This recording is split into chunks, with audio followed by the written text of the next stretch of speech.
Good evening. Welcome. I'm really excited to be here with all of you, and thank you for your patience with all of this. We're going to be talking about finding peace, and as we were sitting here having a heart attack with computer problems, it's really apropos that we need a little bit more of that in our lives. So, the question I have for you, there you go. The question I have for you is, how many of you have so much peace in your lives already that there isn't room for any more? I think I've asked that question hundreds of times, and I have really only had one person raise their hand saying, I have more peace than I need. And we all wanted to know what his secret was. But for most of us, we could use a whole lot more peace in our lives than we currently have, and especially with 2020 being what it is. One of my coworkers has bought a Christmas ornament that's a dumpster fire with the word 2020 on it, and I said that's pretty appropriate for what we've been dealing with. So I I want to start out with a story.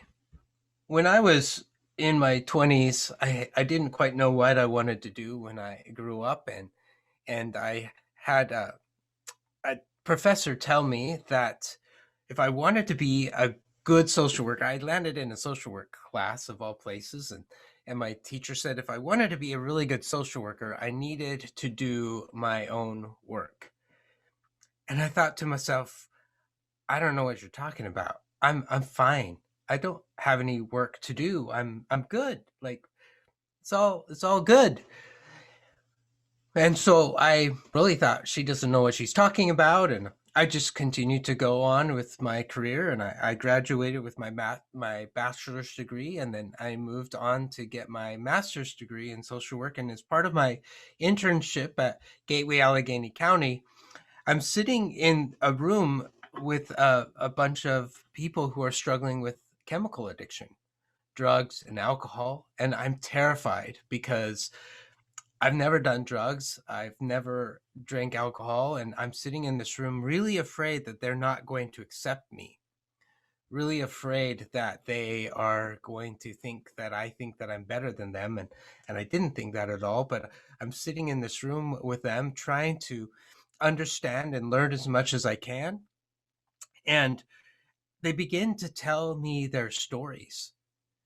They begin to tell me some of the things that had happened to them when they were growing up that led them to struggle with addiction. And as they began to tell me their stories, I could relate more than I realized. And I, for the first time in my life, began to understand what addiction meant and discovered that I was addicted to porn. And I'd never even understood that that was even a thing for me. And I know that some people may not agree that's a thing, and that's okay. But for me, it really resonated for me. And as I began to start to figure out what was going on, I began to remember the stories. I'm standing on my middle school soccer field when I'm in the seventh grade, and I'm the goalie. All the other boys are down at the other end of the soccer field, which I'm so grateful for because I am lousy at playing sports. I don't know how to play sports. And so I am so grateful they are on the other end. And I'm hoping that they just stay on the other end of the soccer field and they don't come anywhere near me because I probably will let the ball in, and I'm just kind of standing there feeling the grass and looking up at the beautiful sky and just kind of being in my own world when all of a sudden two boys come along and they pull my pants down to my ankles and then they run away laughing. And I might have thought that that was funny. I might have thought that was a joke if I didn't realize what was going to happen when I got to the locker room. And it happened every day. As we would line up waiting for the bell to ring, the boys would begin to call me names, and they would punch me, and they would call me horrible names that I didn't even quite understand the meaning of. And I just would wish that I could be away, and I wish that the bell would ring so that they would let me out and I could go away. But running home, as I would try to run home, they would sometimes follow me. And I knew that I didn't really want to go home because home wasn't really a safe place for me either. My earliest memory is when I was about 3 years old and my father is throwing my mother across the room. And it was terrifying for me. And that's kind of the way it still was. There was a lot of violence in my home, and so that didn't feel like a safe place. And as I even go back even further, I was adopted. And my birth mother, I didn't know why she gave me up for adoption, but I was adopted at birth. And later on, she told me the story of when I was born. They pulled me away from her. She didn't even get to know whether I was a boy or a girl. They whisked me away and they put me in a carriage. And there I sat for 5 days with nurses taking care of me until my parents came to pick me up. And as I began to sit with those things, it started to make a whole lot more sense what my professor was talking about. She was saying if you want to be effective in helping people, if you want to be a good social worker, you have to do your own work. And I began to understand that there was a lot of work to do, a lot of healing that needed to happen. And so as I began to continue on this journey of trying to figure out how I healed for me, and how maybe I could help other people heal, I had to find a way to start putting some things together in a way that would maybe make sense, at least make sense for me. And so over the years, I began to create this model for myself so that I could explain it to me. And then as I began to explain this model to myself, I began to share it with some of my clients, and it seemed to resonate with them. And so I began sharing it with people, and it seemed to resonate with a lot of people. And so over time, I cultivated it and built it for probably about 8 years until finally in 2017, I wrote the book Finding Peace. It's a workbook.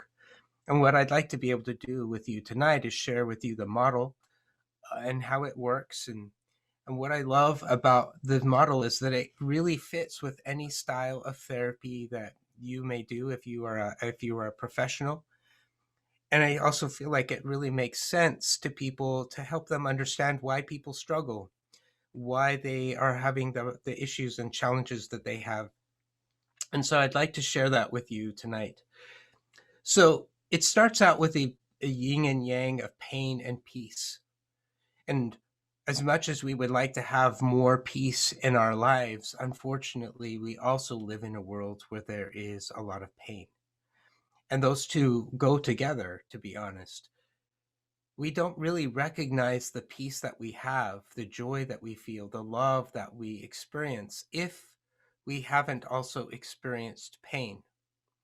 Pain helps us appreciate the peace more fully, and pain also can diminish our sense of peace if we don't know how to work through it and how to manage it.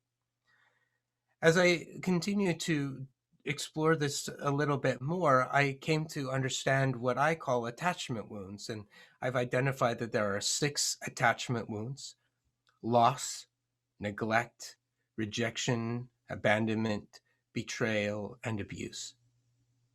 And as I shared my story just a few minutes ago, there was wounds of rejection, the bullies telling me that I wasn't good enough, that there was something wrong with me. There were wounds of abuse in the home that I lived in, where there was a lot of violence.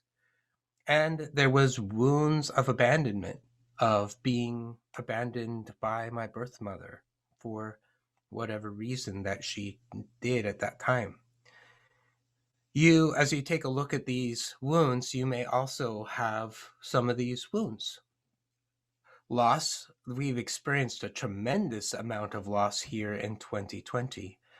The loss of being able to go to graduation, the loss of being able to go to a funeral, to grieve the loss of somebody who maybe died because of COVID or for other reasons, the loss of weddings that get delayed, the loss of being able to celebrate birthdays. There's a tremendous amount of loss that has been happening this year, and that can cause us a lot of pain.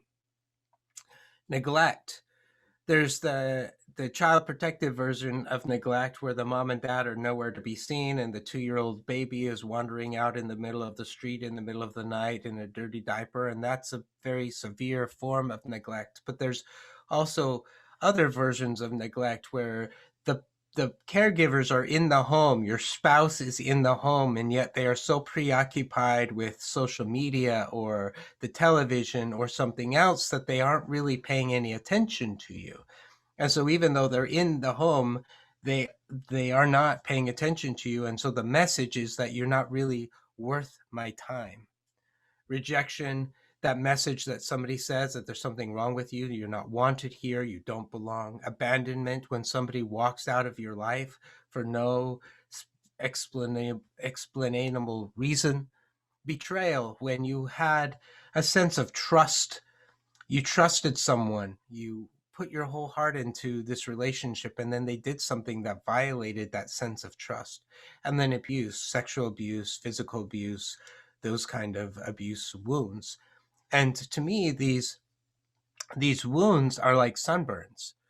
If you've ever been to a beach and you forgot to put sunblock on, you get burnt, and it can be really, really, really bad. You may have to go to work the next day, and so you gingerly put your shirt back on, you go to work, and you just are praying that nobody comes up and pats you on the shoulder and says, hey, how's it going? Because the moment they do, it's gonna hurt so bad. You can still function, you can do the things that you need to do on a day-to-day basis, but the pain is there, and you're really almost guarded because you don't want anybody to come up and bump you accidentally and activate that wound. And that's, to me, how these attachment wounds are. They may have been created a long time ago, and they may still be very painful, but they may not be activated every moment of every day. You may be able to go about your day-to-day life doing the things that you need to do, but something might happen that will trigger, bump up against that attachment wound, and then it immediately causes us pain.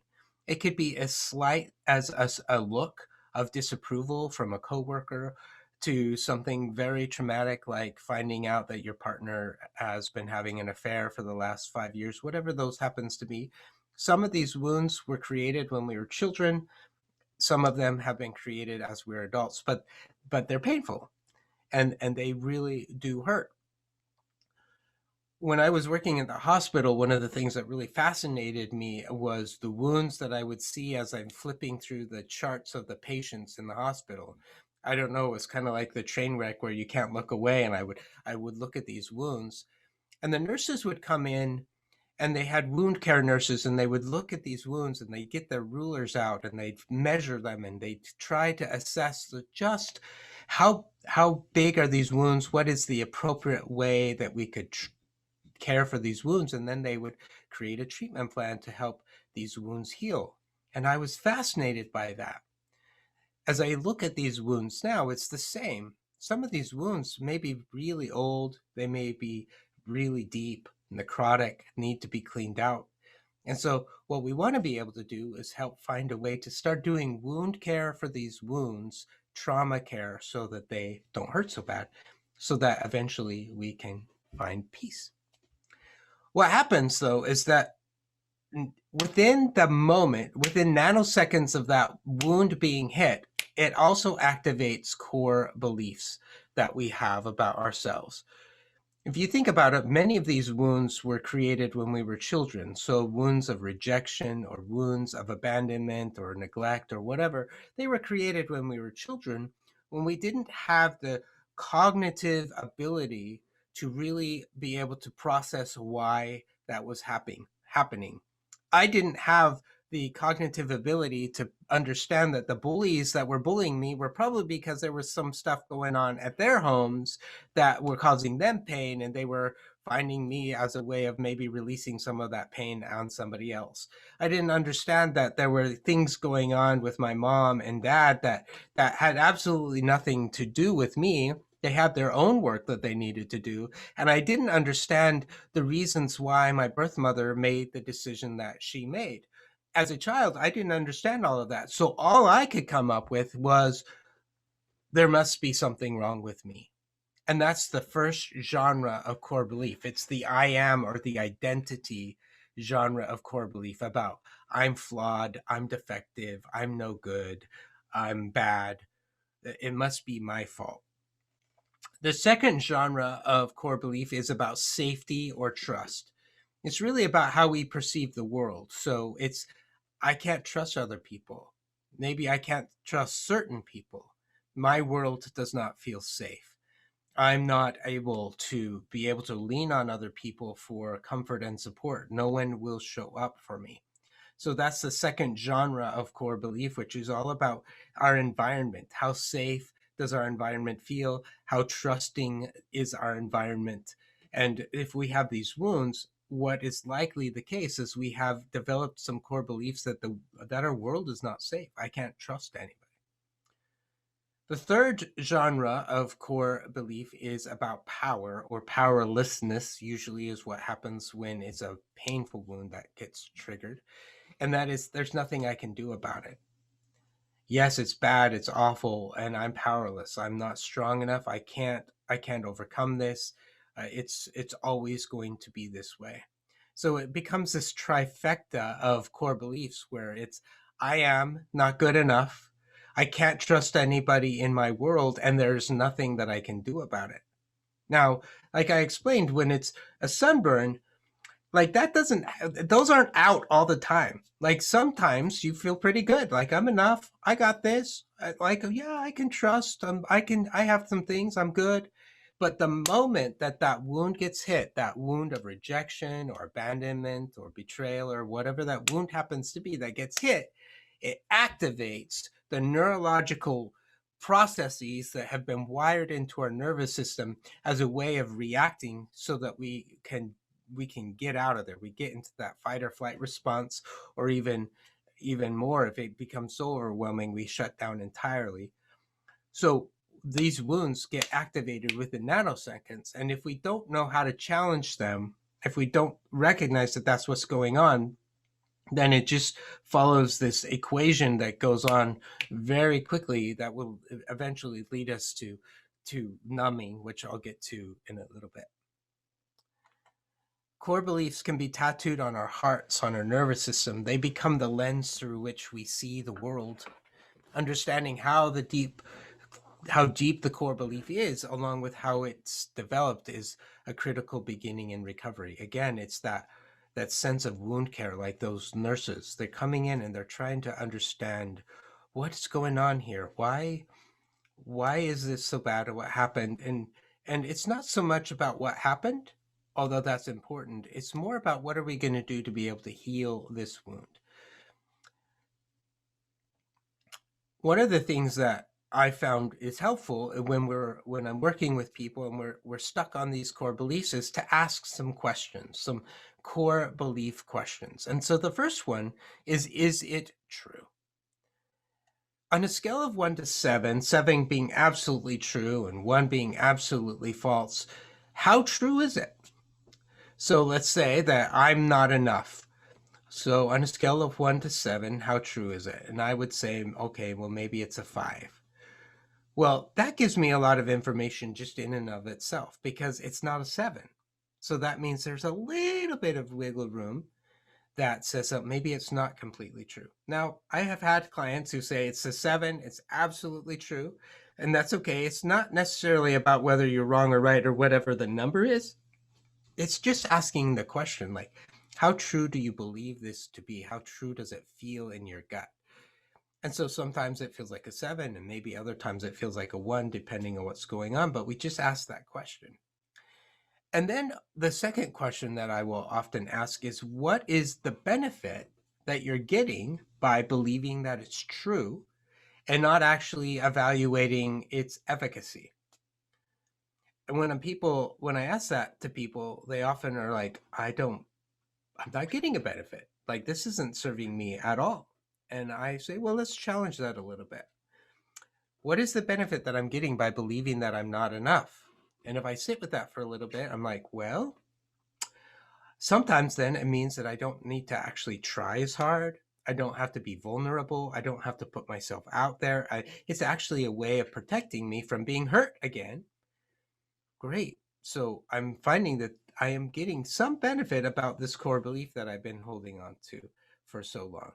We're just asking questions, trying to help understand a little bit more about this. Another question that I will often ask is, what would my life be like if I knew that this was completely false? If I knew that it was completely false, that I'm not enough, what would my life be like? And I have to tell you, that is actually a pretty scary question to ask myself, at least, because I imagine how much more influential I might be, the impact that I might have in other people's lives if I'm not being held back by this core belief that I'm not enough.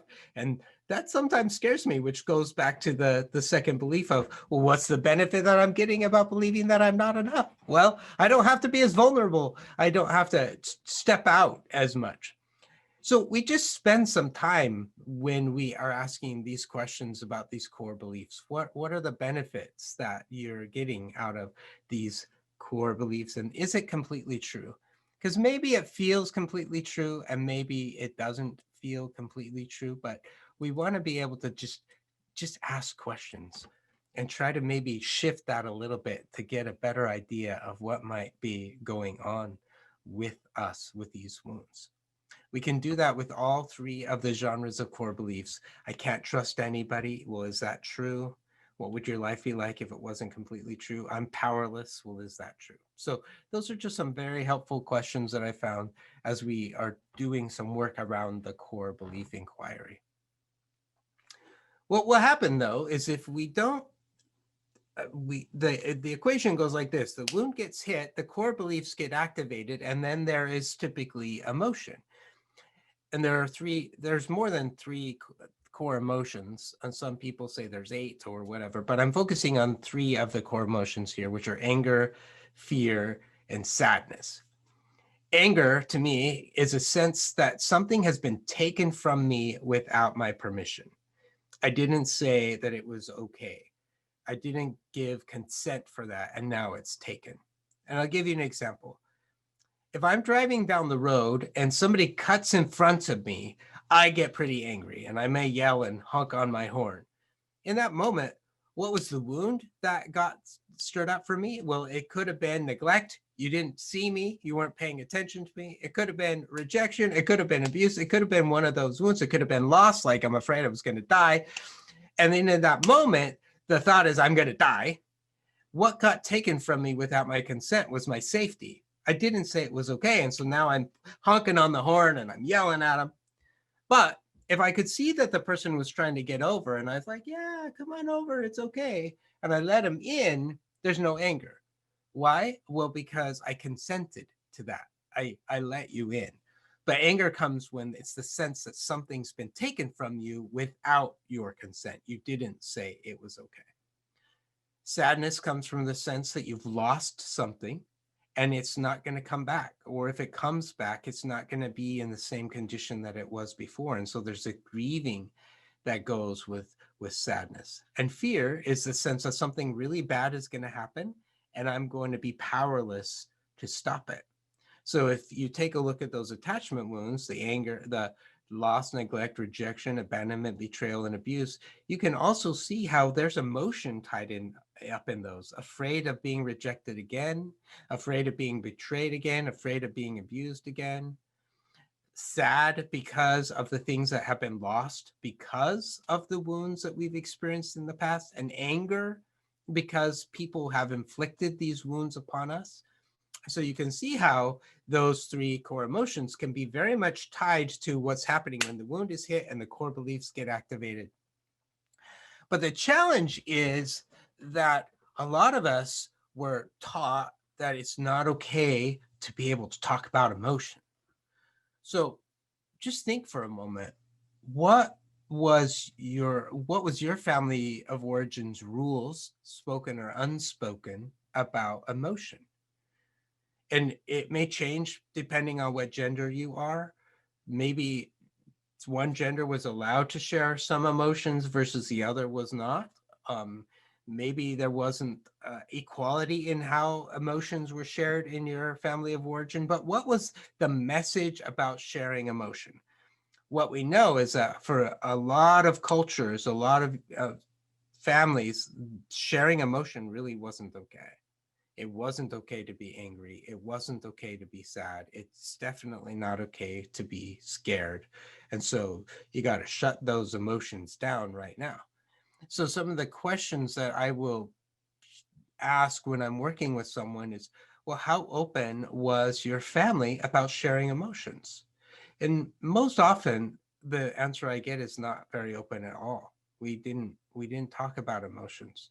My dad maybe was angry a lot, but he didn't talk about his emotions. He had a temper, but there wasn't any discussion about emotion. Another question that we can ask are, what are those unwritten rules about the emotions that were being sent? How do you know that those were the rules? Because I'm guessing they weren't posted on a wall saying these are the rules of the family about emotion. So how do you know that those rules existed? What was modeled for you with that?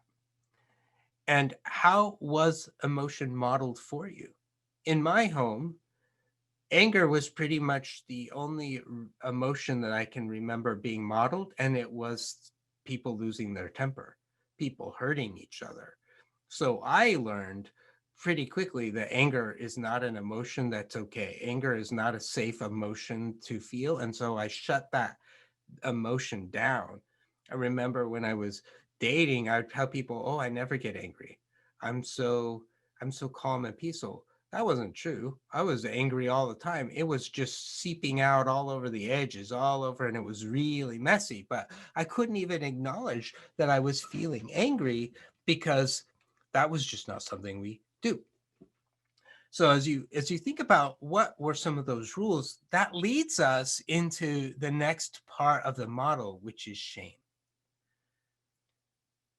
And what we know, whose shame is the deep and abiding belief and experience. This is Brene Brown's definition of shame.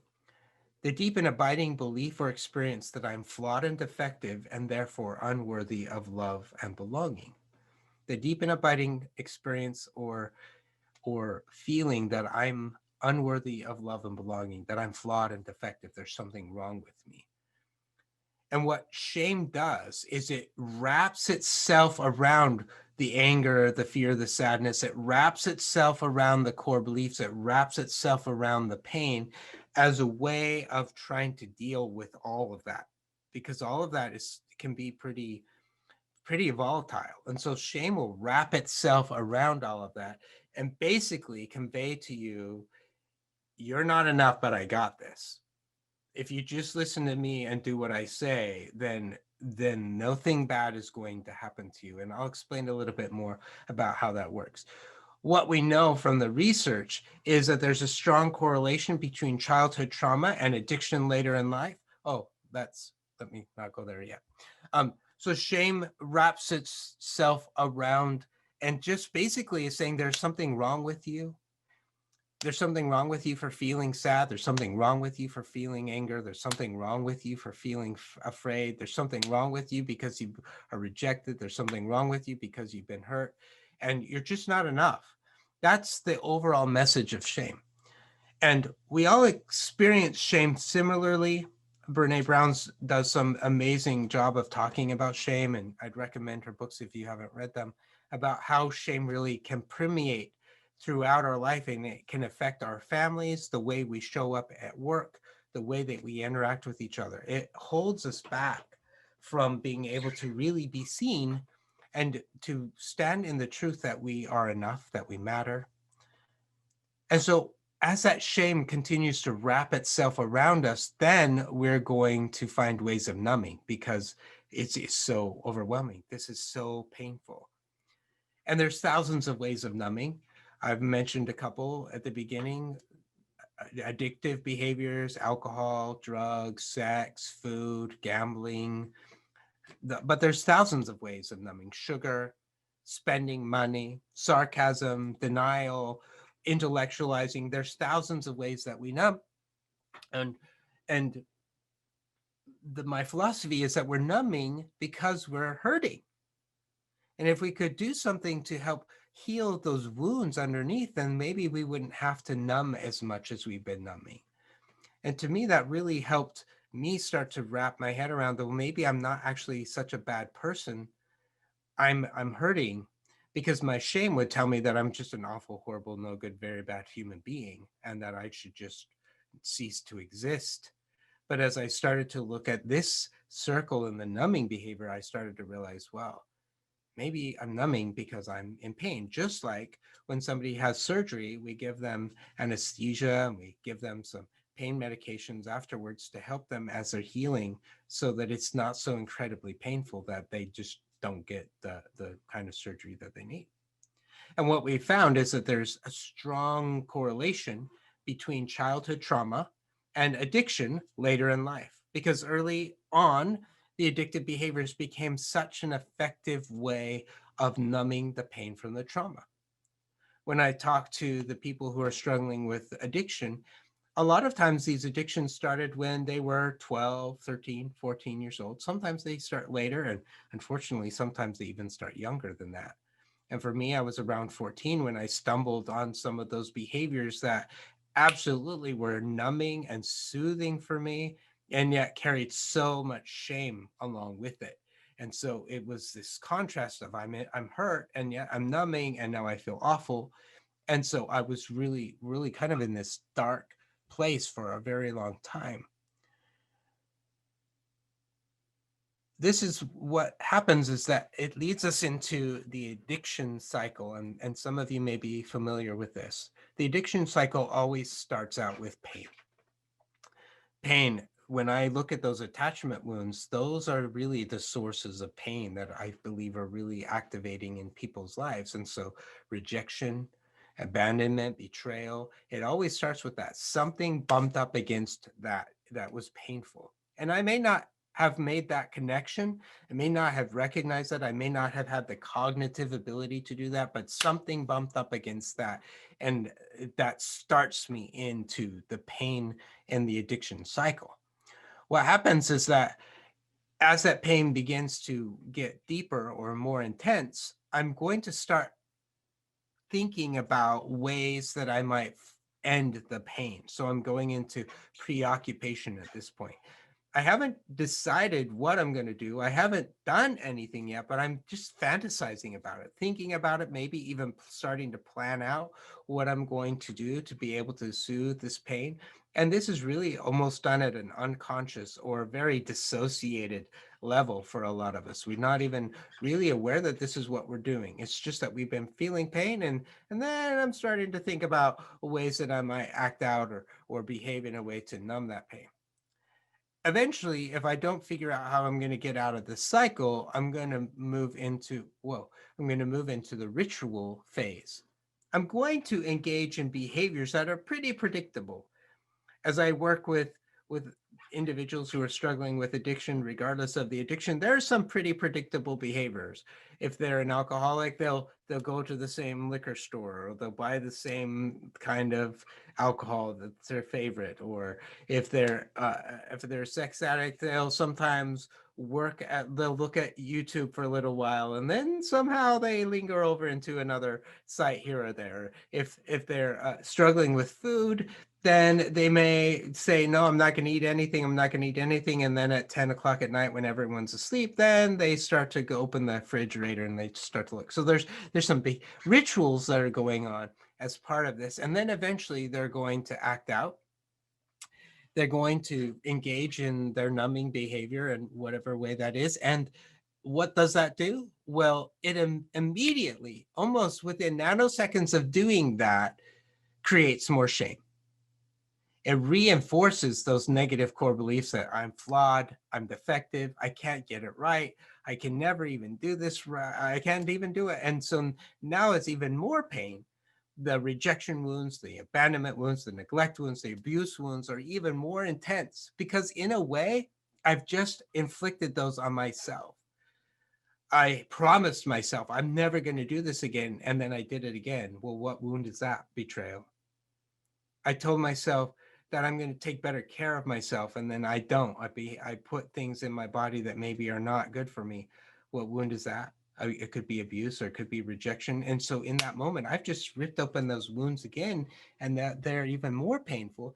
And so I go around and around and around the cycle until I can figure out how to stop the cycle, until I can figure out what I can do to heal those wounds. But if I don't figure out what to do to heal those wounds, then what I will experience are what I call mutated emotions. It's not that mutated emotions are bad or good. It's just that sadness mutates, gets bigger, darker, richer, mutates into depression. Anger mutates into resentment. Sadness mutates into hopelessness. Fear mutates into anxiety. It just gets bigger, darker, more intense. And so what happens is that we end up getting into this purple yellow two-step of I'm numbing, I feel worse, so I numb, I feel worse, I numb, I feel worse. That's usually when people are like, I don't want to keep living like this. This is too painful. I got to figure out a way to stop. Sometimes they hit rock bottom and they're like, this really is horrible. I don't want to live like this. And sometimes they don't have to hit rock bottom, but they're like, I am really tired of feeling like this. Where can I go? And so they call up a therapist, or they go to a 12-step meeting, or they call a friend, or they do something different than what they've done before to be able to start looking for what can I do to stop hurting so bad. As we then, what we begin to do then is we want to start unraveling the circle so that we can get back to peace. Because by now, we're way, way far away from peace. We are so far away from peace. So one of the things that we will start to do is finding out if we have tools to stop the numbing. Do we have tools to help us be able to stop the numbing? And some people do, but a lot of people don't. And so they're going to need some help. They're going to need some education. They're going to need to have someone teach them how to be able to find the tools that they need. Let me share with you a little bit about one of my clients. His name isn't really Paul, but Paul was struggling with alcohol and compulsive sexual behavior, and it was destroying his work, it was destroying his marriage, and it was destroying him. He came to me in all of those purple circle outline of feeling very depressed, feeling anxious, scared that he was going to lose his marriage that he had been with his wife for over 30 years. He was terrified of that. He had tried to do all kinds of things to try and stop his behavior. He was struggling with, for example, sexually compulsive problems, and so he got a flip phone so that he couldn't access porn. It was one of his ways of trying to make that not be a thing, and that caused so much shame. Like, I'm not judging people who do that. That's not the point. But for him, it was so painful. It actually reinforced the message that I'm not enough. So he has this flip phone. He made rules for himself about I can only drink at this time, or at this period I can't drink by myself. He had all kinds of rules about those kind of things for himself, about what he could and couldn't do, and in an effort to try and stop the numbing. As we began to work together, I started to teach him, hey, buddy, you've been using these ways of numbing to be able to deal with the pain, the loss, the neglect, the rejection, the abandonment, the abuse. You've been trying to find a way to get your needs met, man. And the ways that you've been doing isn't actually getting your needs met, no matter what. No wonder why it hurts so bad. You've been really trying to work on figuring out how to deal with the pain of loss and those attachment wounds that you have. And so I said, we need to lean into the discomfort of asking for our needs to get met in a healthier way. We need to figure out some healthier ways to do some wound care around these wounds so that you don't have to try to white knuckle it all the time, trying to white knuckle preventing yourself from doing the things that you don't really like doing, that you hate yourself for doing later. Let's see if we can figure out something else. As we begin to take a look at that, one of the wonderful things to me about identifying what these attachment wounds are is it also gives you a secret as to how we can help. It gives us a secret as to what the needs actually are.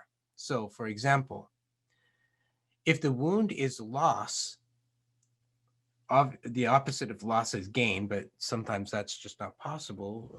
Like, for example, if you lost somebody because they passed away, well, that bringing them back to life isn't possible. But the opposite of that is really some assurance, some compassion that it's going to be okay, just some comfort around that loss and saying, hey, I know that this is painful and I'm here with you. So the need for loss is that assurance or that comfort. The opposite of neglect is attention. I need someone to pay attention to me. I need to have them put their phone away and actually look me in the eye and engage in conversation with me. That would feel so amazing. The opposite of rejection is acceptance. I need to know that you think that I'm enough, that you accept me the way that I am, that you value me, that you see that I have talents and abilities that can help in this situation. The opposite of abandonment is presence, somebody being there, they're staying with you, they're with you. The opposite of betrayal is trust. And the opposite of abuse is compassion, gentleness, kindness, love. And so as I'm working with Paul, and I'm talking to him about what are some other ways, man, that we can help you get these needs met so that you don't have to carry around the flip phone and feel so much shame. We began to talk about some ways that he could start to get those needs met. And as he did, he began to heal. He learned how to be vulnerable. He learned how to have some different conversations with his wife. He learned how to reach out to friends, and he learned how to start getting some of those needs met. And the wonderful thing is that was happening is that he was learning how to do that. The drive, the craving to turn to alcohol and sex as his ways of dealing with that started to diminish. He began to learn some newer ways to be able to connect. And the other, probably most wonderful thing about it is that he didn't have that same sense of shame.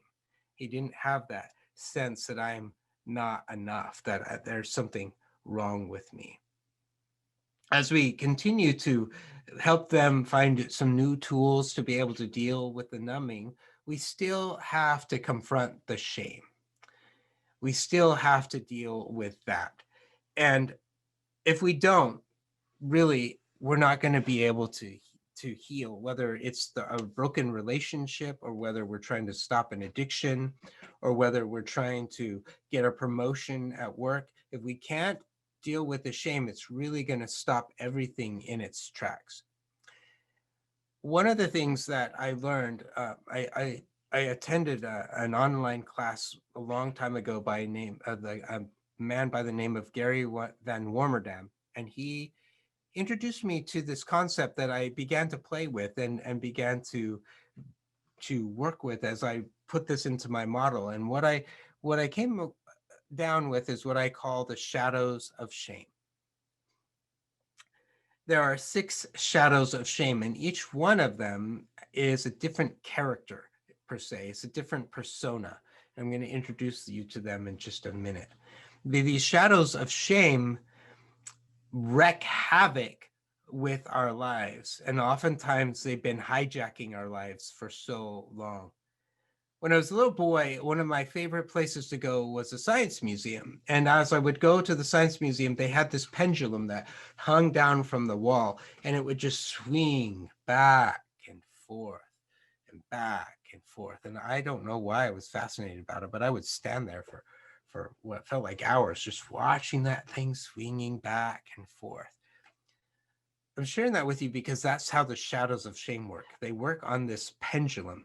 They work on this axis, and on one side of the axis is one shadow of shame, and then on the other side of the axis is another shadow of shame. I'm going to introduce the first two to you. I'll introduce the judge to you first. That's usually the one that most people can really resonate with. This spectrum, this swinging back and forth is all about appraisal. You're being judged for your value with this pendulum, with this measuring stick. And on one side, we have the judge. And the judge is that voice in your head that tells you that you're not enough. Why did you do that? You shouldn't have done that. You should be trying harder. You're too fat. You're too skinny. You aren't making enough money. You made that mistake. I can't believe that you made that mistake. You are really ridiculous. You're dumb. As I start to introduce the judge to people, they immediately usually can pick up on that and they can say, yeah, I have that. I have that voice in my head. He or she is so loud, so obnoxious. I can't even bear that. And I say things like, well, how long has this judge been around? How long have you heard this voice that tells you that you're not enough? Oftentimes they'll say, I think I've had that since I was a kid. I say, yeah, that judge has been following you around and measuring you since you were a kid. Now it makes sense because especially in elementary school, that's usually when the judge shows up. We learn that if we do a good job, our teacher puts a little gold star on our paper or smiley face and says, good job. And there's nothing wrong with that. That's wonderful. But we learned that if we do a good job, then we're going to get that appraisal. We're going to get that value. And so we try harder. But then sometimes we don't make it. Sometimes we'll try out for a team or we'll try to do our best and we get a C instead of an A. And immediately the judge shows up and says, well, you didn't try hard enough. You should have done this. You didn't practice long enough. I don't know what's wrong with you. You're just not able to do this. So that's on the one side of the appraisal measuring stick is that judge. Pretty loud, pretty obnoxious, and really can really do some serious damage to our lives. If you think about the wound of rejection, wow, that judge just stirs that one up a lot, just continuing to amplify the core belief that there is something wrong with you. On the other side of the spectrum, as the pendulum swings to the other side, we have the royal. And the royal says things like, you are better than everybody else. You're entitled to, you deserve, you are more than. And so it's the opposite. So the judge puts you down here and the royal puts you up here. The reason why I put this as a shadow of shame, because it's not really conveying a message that you're flawed and defective. It's saying that you're better than everyone, is because Brene Brown says that there's nothing in the world that unravels connection faster than shame.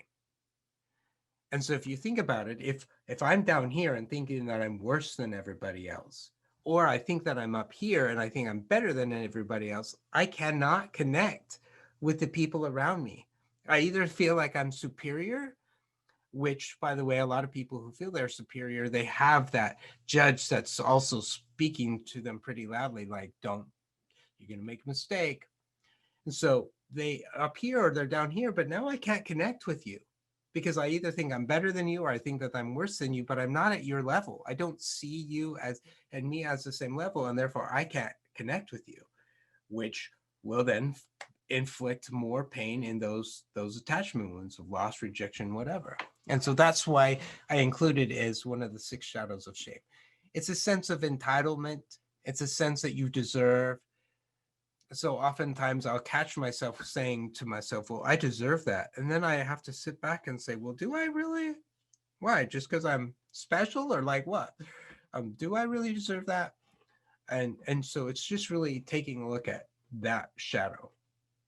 One of the exercises that I do with clients as we're trying to help them get to know what these shadows look like, I'll start with the judge and I'll say, okay, I want you to imagine that you are in a recording studio.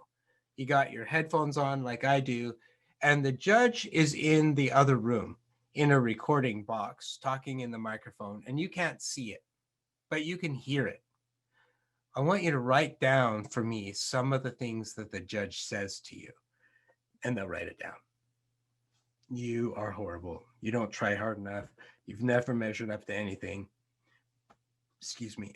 Any of those messages. And then I'll say, okay, now I want you to tell me what the judge sounds like. Is it a harsh voice? Is it a soft voice? Is it a man's voice? Is it a woman's voice? Is it a grumpy voice? What's the tone of voice? And they'll listen for a moment and they'll be able to describe it. And then I say, great. Now I want you to imagine that the judge comes out of the recording studio and into the room where you are. Describe for me what the judge looks like. And they'll tell me.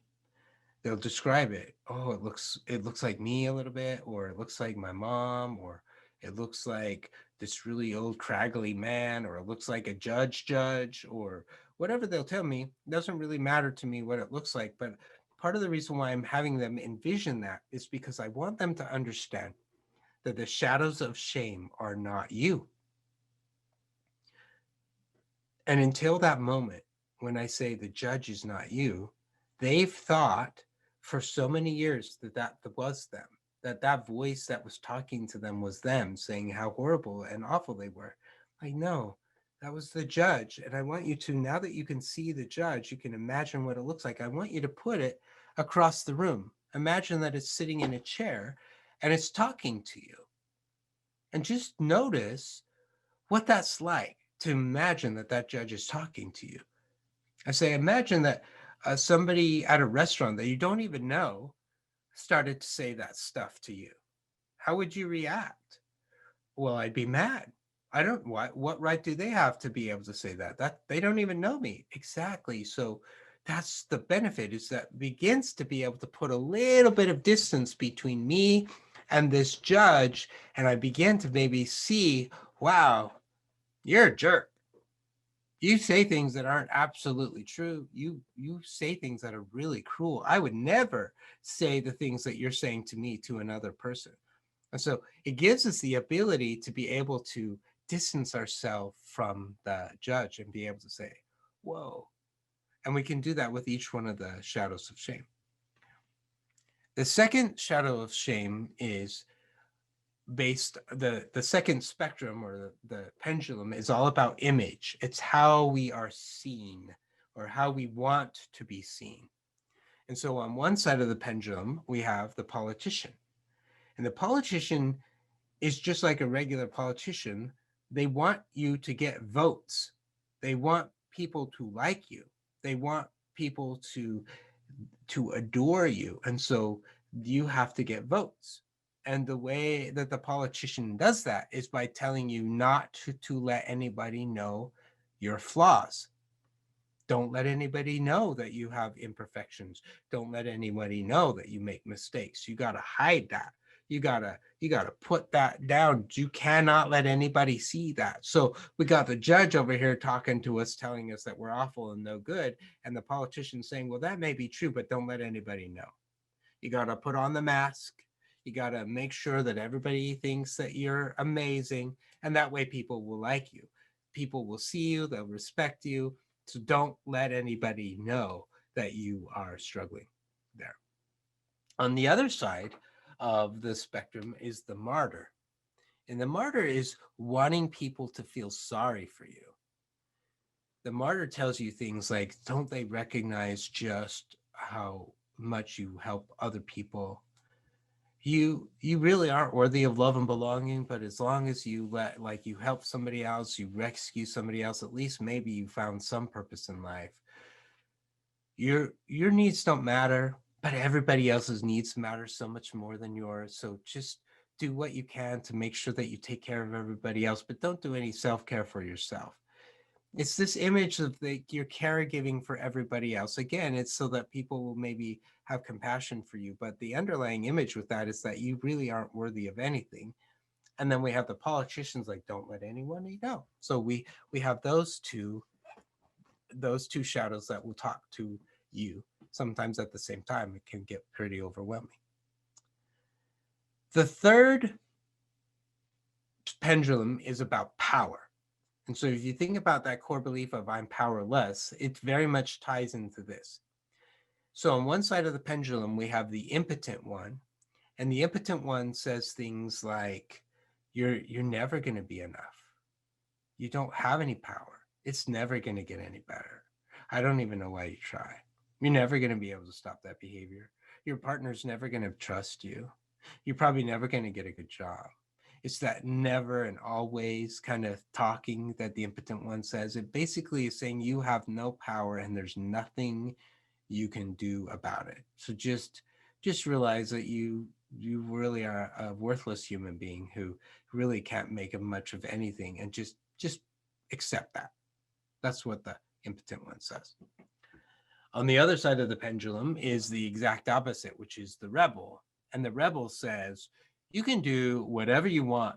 You have power to do whatever you want, whenever you want to do it. It doesn't matter if it causes consequences. It doesn't matter if other people are hurt. It doesn't matter if it's going to be problematic for you in the future. You can do whatever you want, whenever you want to do it. Don't let anybody ever say that you can't.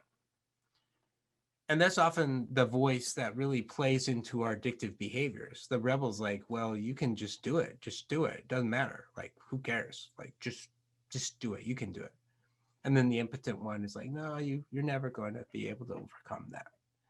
So those are the 6 shadows of shame. And they can all show up at the same time.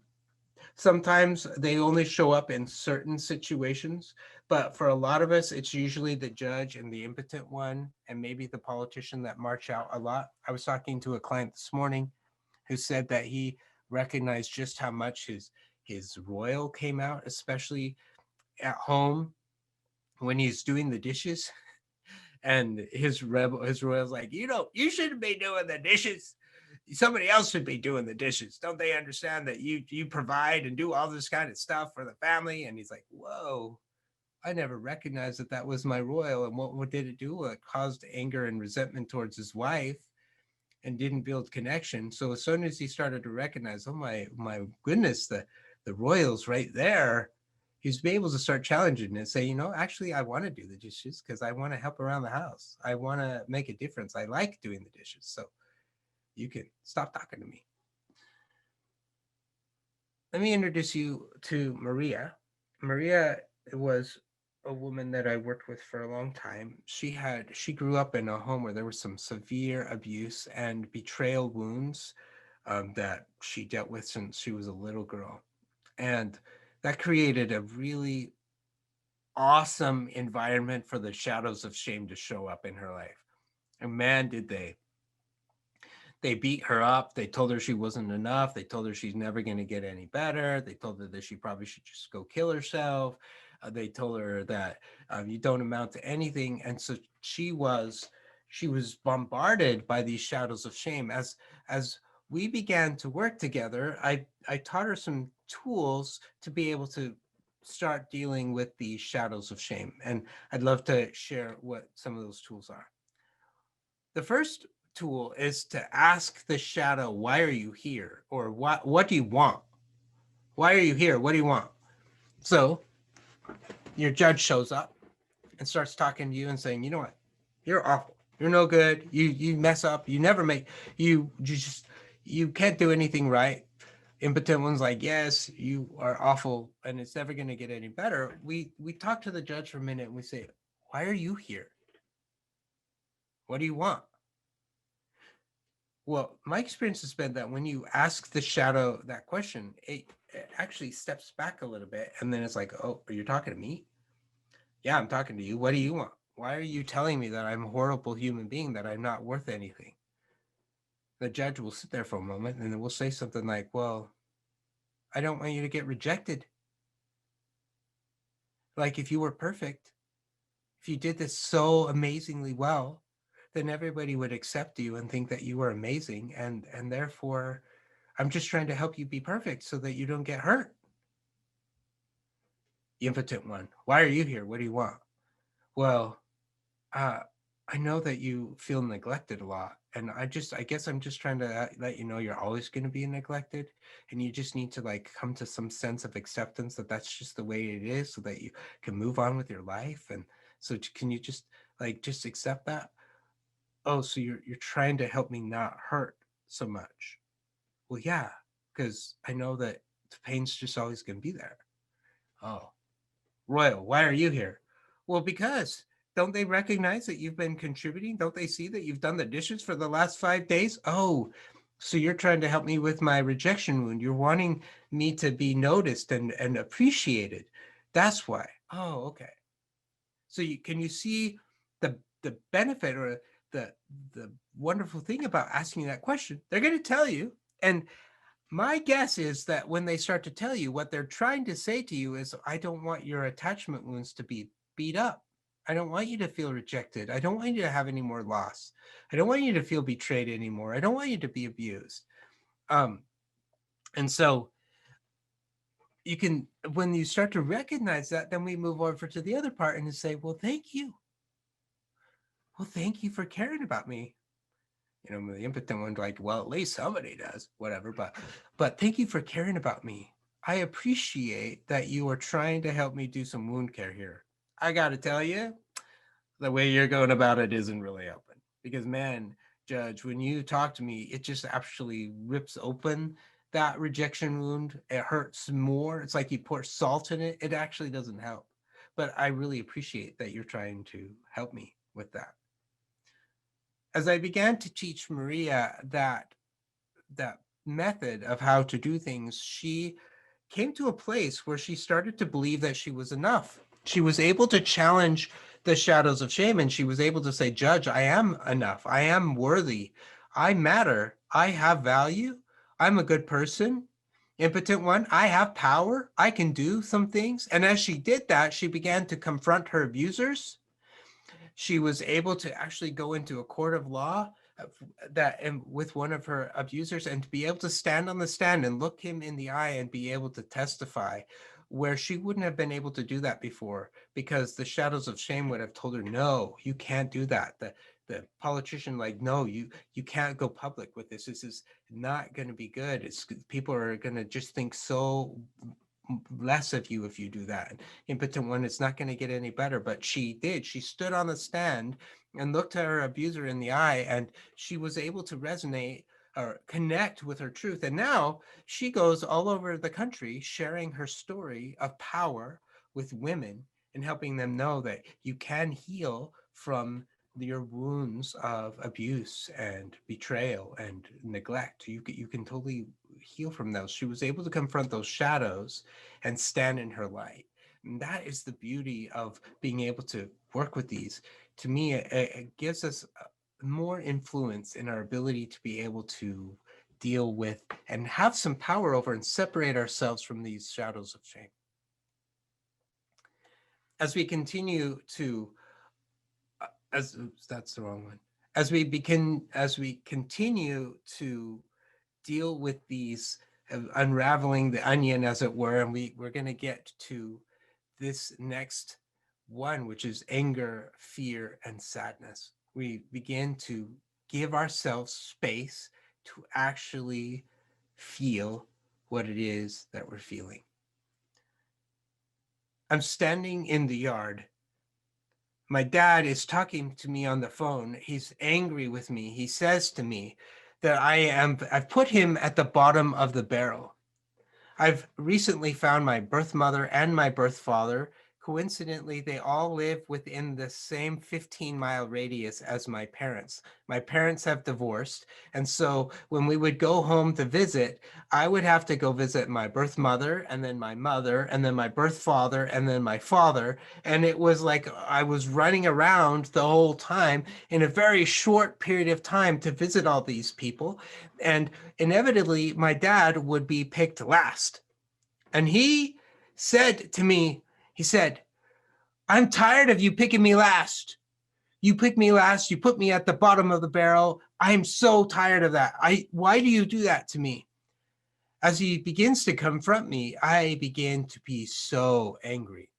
This anger starts to surge up in my in my heart and in my mind. I can feel it, like the heat just rising up, evaporating off of the top of my head. And I'm saying, I just hung up the phone and I went in and told my wife, I'm going to tell my dad why he's at the bottom of the barrel. And so I began to drive the 15 minutes to get to his house. And in that time, I'm going over all the things, because you were abusive to my mom, and you did this to me, and you lost your temper, and you were scary, and you were never ever able to be there for me when I needed you to be. And why are you expecting me to be there for you? I was so angry as I'm going in there, and I'm just breathing, and I finally pull up to his house.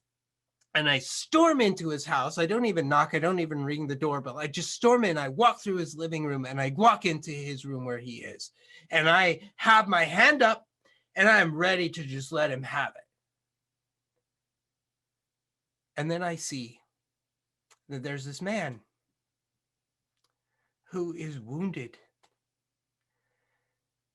This man is on oxygen. He has diabetes. He weighs 400 pounds. He's lost his leg to diabetes, so he has a prosthetic. He's hurting in so many ways. And as I see him, maybe for the first time in my life, I say to him, Dad, I love you. And in that moment, my anger switched and calmed and moved into love. My sadness, there was sadness, but it transitioned to hope. And my fear of my father transitioned to faith. I'm not necessarily talking about religious faith, although that may fit for some people, but faith that me and my dad could maybe work some stuff out. Hope that as we did so, our connection would be better for each other, and love for a man who did his best, made a lot of mistakes, but did his best to do that. And as he began to, as we had this moment, our relationship changed. The anger, the fear, the sadness was transformed, and I was able to connect with him for the first time in either of our lives, really. And I'm so grateful we did, because he passed away about a year after that. I'm so grateful that we were able to do that. As we really began then to work through those emotions and allow them to transform, we finally get to really the crux of this thing. It's not the bad things that have happened to us. It's not the wounds that cause us the problems. It's what we've ended up believing about ourselves as a result. And so here we do some work around rewriting those core beliefs, that even when my rejection wound gets stirred up, or my betrayal wound gets stirred up, or my abandonment wound gets stirred up, instead of the immediate core belief of I'm flawed, I'm defective, I'm not enough, what happens instead is I'm worthy, I matter, I have gifts. There are people in this world that I can trust. I know who I can reach out to. I have the power to pick up the phone and call someone. I have the power to be able to write in my journal, listen to music. I have the power to be able to do something different than what I've done before. And as we begin to do that, we learn that the way to heal the pain is not acting out, but through healthy connection that reassures us that we are enough. And so the pain helps us find peace, helps us be able to connect with who we are and what we have done in our life to help us be who we want to be, connecting with our core truth that we are enough. So that's the model. And it's been wonderful having you here. We wanted to open it up to questions. If you have any questions, we would love to have you ask them. There's a couple of ways that you can do that. You can put the question in the chat box, or we also have the question tab at the bottom of the screen. If you would like to do that, you're more than willing to. We'd love to answer any questions. I'd love to answer any questions that you have. So we'd like to open that up for questions now. Thank you so much, Troy. I'm watching the chat box or the question box, and I'm not seeing anything yet, but sometimes people take a couple minutes to type those questions. So let's see if anything comes in.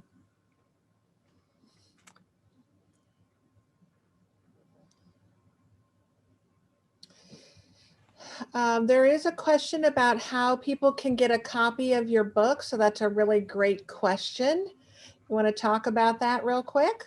Sure. So you can go to Amazon. That's probably the easiest way to get the book. Just go to Amazon.com and you can type in Troy Love, Finding Peace, or just Finding Peace Workbook, and you can find it there. The workbook is a fusion of a fictional story. There's 8 fictional people who attend group every week, and then their therapist is teaching them about these concepts and gives them homework to do. And then at the end of the chapter, you as the reader are given the same homework to do. And then the next week, as you read the next chapter, they come back and they process their homework. And a lot of people have said that they feel like they're part of the group as they do that. So that's where you could get that. Okay, a couple of questions. What are the 6 core shames? We'll go with that one first, and then there's 3 others that have come in. Awesome. So the 6 core shadows of shame, I put that up on the screen so you can see that again. It's the judge, the martyr, the rebel, the royal, the politician, and the impotent one. Each one of them plays a different role in how shame shows up in our lives. Will you mention the name of the book again? Sure, it's Finding Peace, a workbook on healing from attachment wounds of loss, neglect, rejection, abandonment, betrayal, and abuse. Okay, the next question is, what if the fear is so strong that they are unwilling to lose their protector, that there is no trust in the process? So when we look at that, the core belief is that I can't trust anybody. I can't trust anybody other than maybe my protector. I can't let go. I'm assuming that maybe this is like in a domestic violence situation where they are being hurt, but they feel like they can't leave.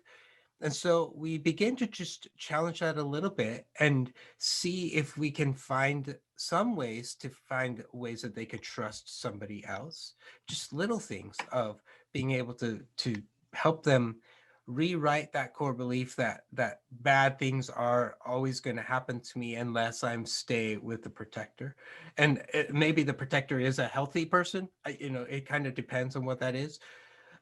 We also take a look at, okay, which shadows of shame are showing up here, telling you can't do this. The impotent one maybe, or the judge is showing up. Let's talk to them a little bit and figure out what's underneath that. See if we can have a deeper exploration. And what we really want them to be able to, what we want this person to be able to do is connect with their value as a human being. Stephen Stosny does some beautiful work around a domestic violence work, and one of the core things that he wants to help us understand is if we can connect with our core value, it automatically empowers us to have boundaries, that we can stand up for ourselves and we can make healthier choices because I believe that I'm enough. So that's one of the areas that I would be working with.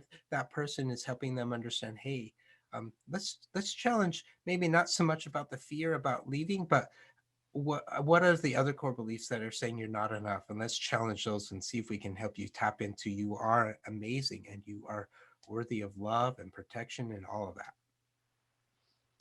Next question is, how do you help those who have deeply ingrained negative beliefs and are not willing to change their perspectives?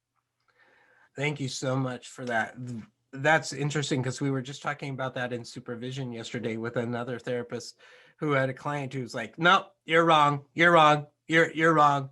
And that challenge of they are so ingrained in their own core belief about what it is that is right for them that they are really resistant. And so part of that is understanding that that's one of their defense mechanisms, that change is probably really scary for them. An impotent one is probably talking to them saying that you can't do this, it's too overwhelming. And so being able to introduce them to the shadows of shame and help them start to separate those thoughts from their head to the shadows of shame. And then I will often say, well, which one of these is talking to you? If we can even put a foot in the door a little bit, we can maybe start to work on moving that around. But ultimately, where I would be going is, okay, well, what wounds are really being activated for you? You are hurting a lot, and you're holding tightly to this belief because you're really afraid you're going to get hurt again. So what's the wound and what do you need? And maybe we can help you find some healthier ways to get what you need met other than this resistance because you're afraid. I'm guessing you're really afraid. Troy, the next question is the attendee wants to know if all addictions are related to attachment wounds. So I'm biased, but I would say yes. I would say the more that we learn about attachment theory, the more that we learn about how we are wired neurologically, spiritually, uh, biologically, we're wired. When those connections break, that really does cause us some trauma within ourselves. And then we are then finding ways to try and soothe that pain. And so that's one of the beauties of the model, I think, is that as we take a look at what are the behaviors that you're engaging in, I'm not so concerned about the behavior. Like there's no judgment about the behavior. It's let's take a look at what does that do for you? What is the wound that that's trying to soothe? And I've never met a person who's struggling with addiction who hasn't been able to tie it to a wound of some kind from their past, and how this is a manifestation of them trying to heal and soothe and take care of that wound in a way that doesn't actually work. We make that connection, and then we can start to find healthier ways to make that work better for them. Great, thank you. The last question that is here is, can you please review the mutated emotions list? So I put that on the screen for you. It's not an exhaustive list. Those are just some of them. I'm sure if you pulled up any emotions list on the internet, you would be able to find a lot of different emotions. The principle is that we have some core emotions. There's the three that I talked about today are anger, fear, and sadness, but there's also joy. So joy is one of those four core emotions, and oftentimes actually joy can be more vulnerable to share and express than the other three. So we have those four core emotions. It's interesting that the same process happens, except in a beautiful way, when one of our wounds is hit and we connect with I matter and I'm enough. We can then feel joy instead of sadness, because those core beliefs have been rewritten. So I feel joy. And then instead of shame, I have vulnerability and I'm able to share that with others. And then I'm able to express that. So instead of numbing, I have connection. And then my joy may mutate into something even more like ecstasy. It's all of those kinds of things. So mutated emotions in and of itself is not negative. It's just that the core emotion has grown bigger and bigger and bigger. But as you can see on here, like jealousy, depression, complacency, apathy, those are ways that those core emotions have mutated into something that is causing them to not experience joy, peace, love, connection in their lives. Great. Okay, last another question came in. How does your model look at structural injustice, such as slavery, gender bias, or attachment wounds against children in refugee camps? Wow, that is an amazing question. I'm going to do my best to answer that. When you look at the structural injustices, slavery, for example, or the way that we dehumanize people, we no longer see them as human. The interesting thing about that is we dehumanize people in order to feel less shame and less guilt about our behavior. That's one of those numbing characteristics. I've turned you into less than a human being so that I don't have to feel shame about the way that I'm treating you. It's such a sad thing that happens. But in that process of dehumanizing someone, we are abusing them, we are betraying them, we're abandoning them. Those 6 core emotions are very much prevalent in refugee camps, slavery, those kind of things. And so what happens to those children, those people who are being treated that way, is that oftentimes they then develop those core beliefs that say that I don't matter, that I'm not worth anything, that there's no way out of this. And we we then want to, we can challenge that as a society. We can challenge that, we can say, no, you do matter. We can stand up for, we can let the anger coming from a sense that something's being taken from us without our permission, injustice, fairness, those kind of things. As a society, we can stand up and say that is not okay. And in the process, we do it one by one with each person, but oftentimes, like the Underground Railroad and the work that they do with rescuing children who are sex slaves, they take these children and they have to rehabilitate them, help them connect with their value as a human being. And so, although they don't know it, they're using the same kind of process of helping them connect with, you matter, you have value, you have gifts and talents and abilities that can bless this world. So I hope that I answered that question with fairly, but the wounds of very much of the things you talked about are very prevalent in the victims of those things. And we as a society can stand up and say, that's not okay. I want to help heal those wounds. I want to stop that behavior from happening, and let me do what I can to be able to help convey a different message that you matter. Thank you. What does the ask to myself or other people look like after I identify what needs need to be met to nurture the wound that has been agitated? I love that. Okay. So I'll give you a personal example. Let me go get that. So if my wound, for example, is rejection, the simple answer to that is I need acceptance. So I may have just lost my I may have just lost my temper with my son. And so now I'm feeling like I'm a really horrible dad, and my judge has just knocked me up the side of the head and said, you're horrible. I can't believe that you yelled at your son like that. That's awful. And so now I'm just sitting in shame. And if I don't do something about it, I'm going to pull away. I'm not going to repair the damage that I did with my son. And so I might call up a friend. I'm recognizing rejection is the wound. I just rejected my son, so I feel really bad about that. I need acceptance so that I can go talk to my son. So what do I need?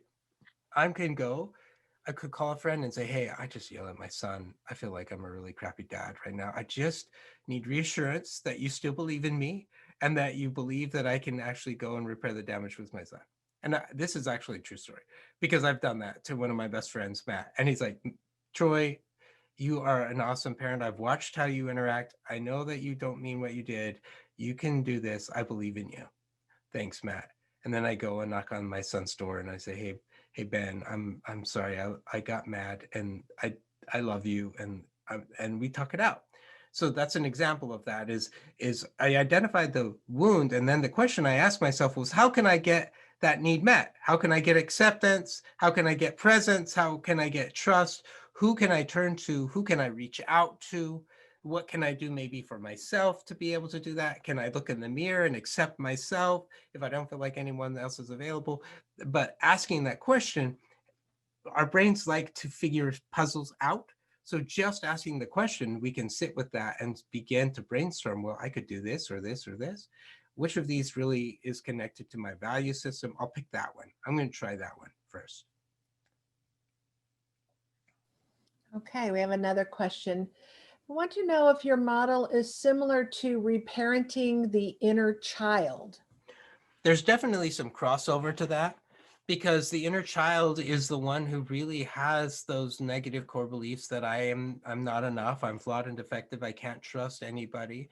Some of the work that we do, like at the Finding Peace retreat that I host, is we do some inner child work where your adult self, your healthy self, is going in and having conversations with your younger self, and it's almost like the little one is coming and showing you their scab knee and saying, "Can I show you my owie?" And the adult is saying, "Wow, that really hurts. I can see that that's really painful. Let me tend to that. Let me care for that." So there's definitely some crossover for inner child work.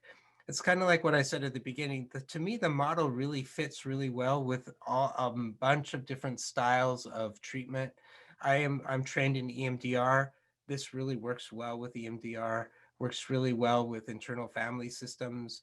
It works really well with all different emotionally focused couples therapy. So there's crossover with all of that.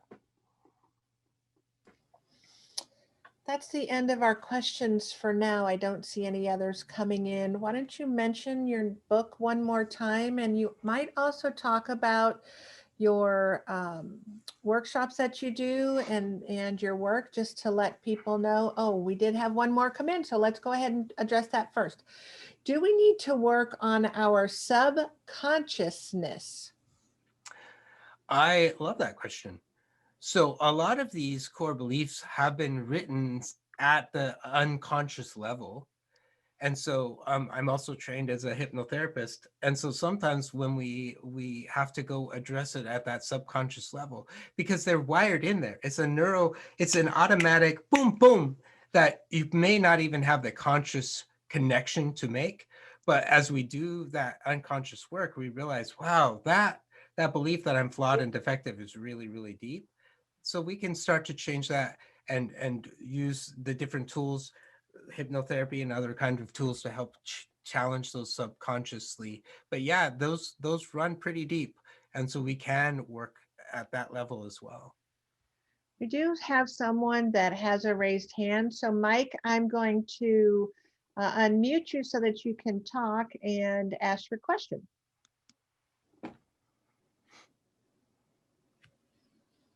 You're going to have to unmute yourself. There we go.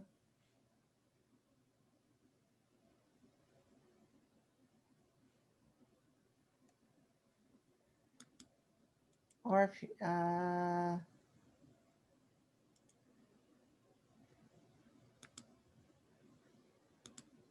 well, I don't know. Mike, if you have a question, go ahead and type that in the chat or in the Q&A if you like, or you can unmute yourself and go ahead and speak.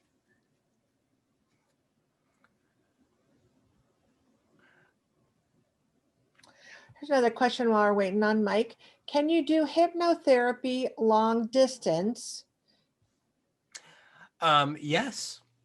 The model that I was trained in, they do it over Zoom and Skype and stuff like that all the time. You just have to find somebody who knows how to do that. There are some things that we take a look at to make sure that it's safe before we would jump into that, but I have definitely seen it done long distance. And yes, I can do it. Yeah. Great. And then the next question is, does the abandonment issue ever get resolved? So that's it's a beautiful question. I can talk about my own personal experience that the wound of being abandoned, like the therapist that I worked with when I was working through being adopted, helped me understand, like, I was literally connected to my birth mother. I could hear her voice, I could hear her heartbeat, and then she was gone. And although I can't remember that as a child, subconsciously, as we're talking about that had an effect because immediately she was gone. So that abandoned wound is it's still there, but it's healed a lot. But I can recognize now when it's getting stirred up, and I can recognize when I feel like someone's pulling away. And I have tools now to be able to deal with that rather than just like going shutting down or going to fight or flight response. So I want to say that I do believe that all wounds can heal. I believe, though, that more honestly, they are reminders of the pain so that I can actually show up and do different things within my life. And I'm grateful for the wounds that I've had, because I don't think I would be the kind of therapist that I am today if I didn't have those. And they still are there sometimes. They don't haunt me and they don't overwhelm me and they don't ruin my life like they used to. And so that I believe that there's a lot of healing that can happen, but there's still like those faint sunburns that sometimes can be bumped here and there. Could you talk a little bit about your certification and what your credentials are, Troy? Sure. So I am not a CSAT, although I have a lot of friends who are CSATs, and I'm very familiar with the Patrick Carnes model, and I use a lot of that work with the clients that I work with. I am trained as I have a certificate in sexual addiction therapy, so I'm what they call a CSAT. I can never remember those initials.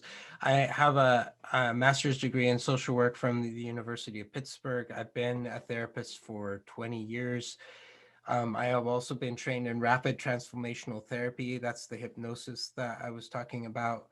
Um, and like I said, I've been doing this for about 20 years. So,